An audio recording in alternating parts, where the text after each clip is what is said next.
prisoners were abandoned on a deserted island to die. Escaping from this island was nearly impossible because it was completely surrounded by the ocean. In the future, to save the government from spending money on prisoners, authorities began leaving inmates on remote islands to die. On one such island, around 500 prisoners were left with so little food that they were forced to hunt each other just to stay alive. The movie opens with a prisoner named Jalen running through icy mountains. He had been wandering for days, desperately searching for a safe place to survive the freezing cold. As he kept moving forward, his foot suddenly slipped and he fell into an ice-cold river. The water was so frigid that he started shivering uncontrollably. Somehow he managed to pull himself out of the river and looked for shelter, but still couldn't find one. Exhausted, he sat down, thinking about his past. Before this, he had been locked inside a prison, serving time for 6 murder cases. That day, all prisoners were being brought one by one in front of the warden. The warden asked each of them about the kind of dream they had. One prisoner said he wanted to see the ocean. Another wanted to fight in a war against China. The third wanted to work inside the prison itself. The fourth dreamed of working on a space station. Then came Sipa, who simply wished to return home. The warden informed them all that they were being transferred to another location and they must obey the orders. The next day, preparations were underway to load the prisoners onto a ship. One by one, the inmates were herded into the vessel and locked inside its prison cells. Among them was a fierce-looking prisoner named Marks, who wanted to become a warden himself. He acted as if he owned the ship, and any prisoner who disobeyed him had to face his wrath. Once all the cells were locked, the ship set sail. When the prisoners realized they were being transported to a distant place from which they could never return, fear spread among them. Panic turned into chaos, and the inmates began fighting each other like madmen. Meanwhile, an old prisoner sat quietly in a corner, praying to God for their safety. When the brawl grew worse, guards rushed in. They opened fire into the air and released tear gas to bring the inmates under control. The prisoners finally calmed down. Within hours, the journey was over. The prisoners were brought to a remote shoreline, shackled, numbered, and abandoned to live or die on their own. Then, officers stepped forward and gave final instructions. Officer Olazin announced that they were being left here because the prisons no longer had space, nor did the government have rations for them. According to the government's new rule, instead of sentencing criminals, they would simply be abandoned on an island. Russia and several other countries had launched a new project called Terra Nova, and this island was chosen for it. After abandoning the prisoners here, the authorities left them with only 3 months' worth of food supplies and some basic necessities. Satellites were set up to monitor the island, and if any prisoner wanted to make outside contact, a small boat was provided. Anyone could row to the middle of the sea and press a red button. But one prisoner, Marks, didn't like this idea at all. Enraged, he hurled a massive stone at one of the officers. The other prisoners grew excited, but the officer immediately opened fire, forcing everyone to drop to the ground in fear. After that, the prisoners were lined up, and an officer named Marta announced, "If any of you want to return, you can tell us now. But remember, whoever leaves will be taken straight back to prison and locked up again." No one stepped forward. With that, the officers tossed a bunch of keys onto the ground and left. These were the handcuff keys. The prisoners scrambled toward them, fighting desperately to unlock themselves. A violent brawl broke out over the keys, leaving several inmates injured. In the end, a gang led by a prisoner named Ali won the fight. Ali opened a nearby box, finding a pair of shoes and a jacket. He then chose Starek to go with him on the boat, but the rest of the prisoners didn't approve. No one wanted to let anyone escape alone. Another brutal fight erupted. Many prisoners were killed in the chaos. During the battle, a prisoner named Moryak charged at Ali with a stone and smashed his head. Ali's gang panicked, and in the chaos, Mark struck Starek with a stone, killing him as well. While the fights raged on, 3 other inmates seized the opportunity to escape by boat. But their escape didn't last long. The boat overturned just a short distance from shore, and all 3 drowned. The surviving prisoners gathered whatever supplies they could. Marks, who had managed to use a weapon to break free from his cuffs, now roamed free. Meanwhile, Jalen also collected his belongings, packed a bag, and slipped away, determined to avoid the other violent inmates. Wearing a jacket for warmth, he headed off alone. Along the way, he ran into Sipa. Jalen warned him, "If we stay here together, there's nothing waiting for us but death. The food will only last 3 months. I've decided to survive on my own." With that, Jalen went his separate way.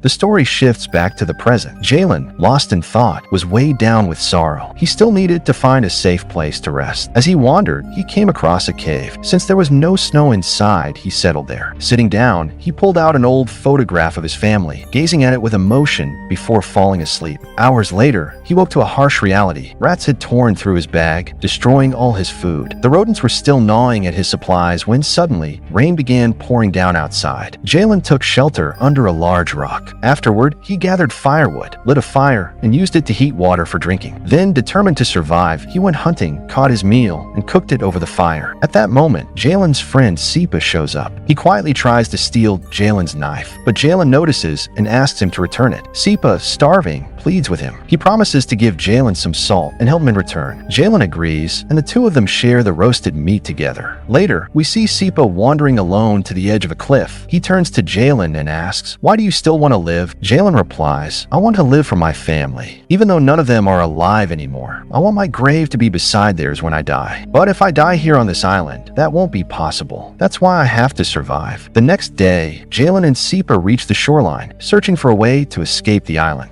They try catching fish, but discover that no fish live in these waters. As Sipa dips his hands into the sea, trying to grab something, a centipede-like jellyfish stings him. Screaming, he jerks his hand back and runs in fear. Just then, Jalen spots the wreckage of a broken seaplane. His eyes light up with hope as he rushes to collect the scattered pieces. Seeing the aircraft stirs something inside him. Once upon a time, Jalen had been an excellent pilot. He knows repairing the plane could be their only chance of survival. But the task is far too great for just the two of them. So they decide they must return to the base camp and ask the others for help. The journey back is grueling. At one point, Jalen begins to think they may not survive the cold. But against all odds, they finally reach the camp. When they arrive, they find the situation completely changed. Marks and his gang now control everything. Marks sees himself as the warden, and his word is law. Whenever he shouts an order, all prisoners must immediately rush back to their cells. Whoever comes in last is declared the loser, and the punishment for losing is death. Meanwhile, Sipa and Jalen, exhausted from their long journey, collapse onto the ground. After a while, Sipa wakes up and sees a group of prisoners approaching them. Terrified, he hides behind a nearby rock, but Jalen is still asleep. Determined to protect his friend, Sipa comes out of hiding. Just as they're about to run, Marks' men surround them and drag both of them before Marks. Now a decision must be made. What will happen to Jalen and Sipa? Marks announces his verdict, but Jalen steps forward and offers him a deal. "If you let us go with a boat," he says, "I'll tell you the location of the seaplane wreckage I found. Together, we can repair it and escape this island." Intrigued, Marks accepts the deal and agrees to release Jalen and Sipa. However, Marks didn't fully trust Jalen, so he sent Jalen and Sipa off with two of his men on a boat just to make sure they wouldn't try to escape. Afterward, Marks questioned his gang about Jalen's past. They told him that Jalen was once a skilled pilot, but in a tragic plane crash, his entire family had died. Overcome with rage, Jalen killed the dispatch officer whom he blamed for the accident. That was the crime that landed him in prison. Hearing this, Marks realized that Jalen wasn't just an ordinary man. He was clever, dangerous, and calculating. With that thought, Marks decided to cancel the deal altogether. Back at the base camp, chaos erupted again among the prisoners. Marks silenced them with threats, warning that anyone who disobeyed would be thrown back into a cell. When one inmate dared to defy him, Marks had him executed on the spot. Meanwhile, out at sea, one of Marks' men suddenly fell overboard and began to drown. Jalen, acting quickly, pulled him back into the boat, saving his life. Around the same time, one prisoner attempted to use the signal device to call for help, but was already broken. With no hope of rescue, Jalen and the others returned to shore. Some of them insisted that supply drops would arrive soon, but Marks didn't believe it. In the end, they all agreed to wait one more day before killing anyone else. To increase their chances, Sipa carved a giant SOS into the sand, hoping the surveillance satellite Marta had once mentioned would pick it up. This gave the prisoners a brief sense of hope. But even after all these attempts, no help came. Later, Jalen led a group of inmates back to the location where he had first spotted the wreckage of the seaplane. When they arrived, everyone was overjoyed. They immediately began gathering the broken pieces, working together to rebuild a new aircraft. Just then, Marta returned to the island with her armed forces. Some of the prisoners tried to block their path, but the soldiers quickly subdued them with tear gas. After the situation calmed, Marta agreed to speak with Jalen. He told her they needed supplies and fuel. Puzzled, Marta asked, "Why do you need fuel?" Jalen explained, "We use a generator here to keep the lights running at night, but now it's empty and we're living in darkness." In reality, they needed the fuel to restart the plane, but Jalen carefully kept that truth hidden. He then asked Marta, "Why didn't we get any response to the SOS we sent?" Marta avoided the question and instead demanded, "What were you doing so far away from the base camp?" Jalen quickly replied, "We went fishing." Marta narrowed her eyes. "There are no fish in this region." Without hesitation, Jalen shot back, "Then we've been killing those jelly centipede creatures and eating them." After that, Marta asks Jalen, "Out of the 206 prisoners, how many are still alive?" Jalen replies, "There are still 87 alive, but some of them are already sick.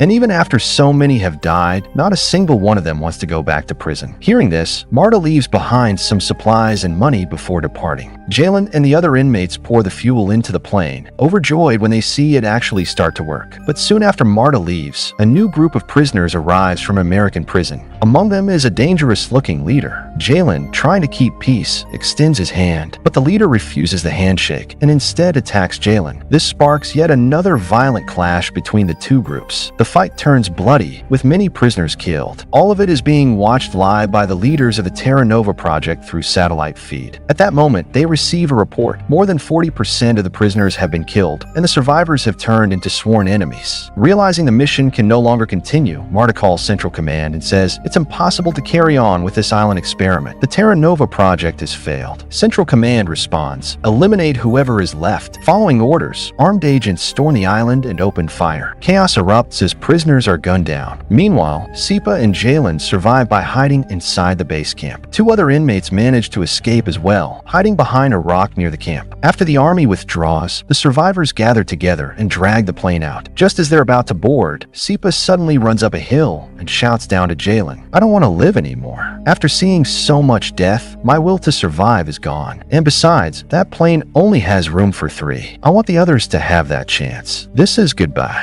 The 3 remaining survivors climb aboard the plane. Jalen takes the controls, determined to fly them to safety. But just as the aircraft lifts off, guards open fire again. 2 prisoners are killed instantly. Jalen, however, manages to escape alive. He pilots the plane away, leaving the cursed island behind, and that's where the film ends.